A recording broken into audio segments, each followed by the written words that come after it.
We start in Paris, where European and African officials are discussing the problematic and often tragic migration of people between their two continents. Each year, thousands of Africans try to cross to Europe and hundreds die in the process. The Europe-African Ministerial Conference seeks to regulate the migration process, but at the same time respect the human rights and fundamental freedoms of immigrants. On the other hand, while thousands migrate between continents, others move from one part of a country to another. This sometimes leads to child trafficking, child abuse, and forced prostitution. In Tanzania, one organization is giving hope to the victims of human trafficking. Kathy Martini reports. 15-year-old Hassinati Bakari says she cooked, cleaned, and washed the clothing of her first employer's family for 3 months and was paid only $10 for her labor. At her second job, she worked from 4 a.m. until almost midnight cooking and selling food. She says she was supposed to make $8 a month but was never paid. Even worse, she says, her employer tried to sell her to male customers for sex. Wanaume, hiyo siku nimekaa pale kibandani peke yangu yeye yupo. One day, 2 men came to where I was selling food. They started touching me. Wanasema dada, mambo vipi? Wakaanza kunishikashika, wakasema tutengee, sisi tunataka chakula na apelekea chakula, wakakataa chakula, akasema hicho sio chakula. They said, this is a little girl. She does not know Sasa mimi nikaanza kuogopa. Nilianza kuogopa, wala kaka anasema huyu mtu mwenyewe anaelekea sio kabisa. Twende tukamfuate mwenyewe. Halima Mohammed is another 15-year-old former domestic worker.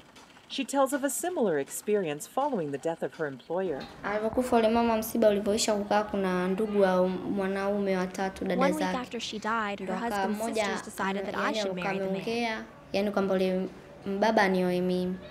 Yule wakamshawishi pale mwenzao, yule baba sio alikubali, ndo akanitamini. Wakaniambia tunataka kuolewa na kaka yetu. Yani mimi ni wife yao.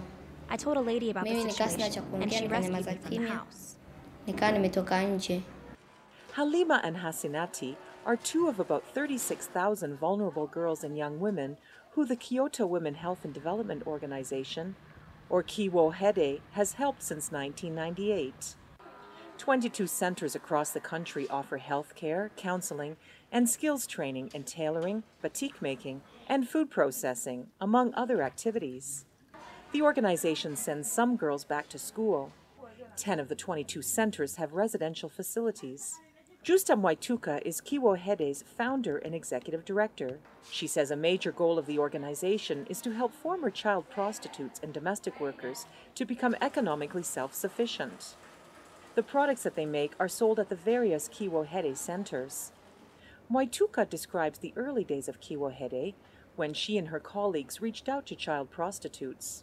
We used to go on street, we used to go in local brew shops, we used to go in brothels, we used to go in casinos and bars just to make some interpersonal relationship with them. Tanzania has signed international conventions outlawing child labor and has established 14 years old as the minimum age of employment. Workers under 18 years are supposed to do light, non-hazardous work only. Mwaituka says that, although Tanzania has a minimum wage, people who employ domestic workers can legally deduct expenses such as food and rent, thus reducing or even eliminating the pay.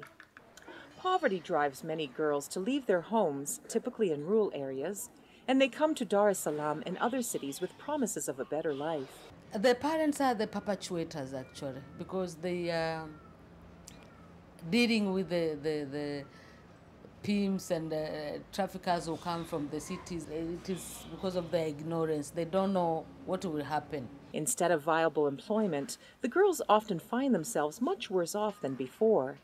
But with the skills and counseling they get from Kiwohede centers, the girls and their mentors are confident of a bright future ahead.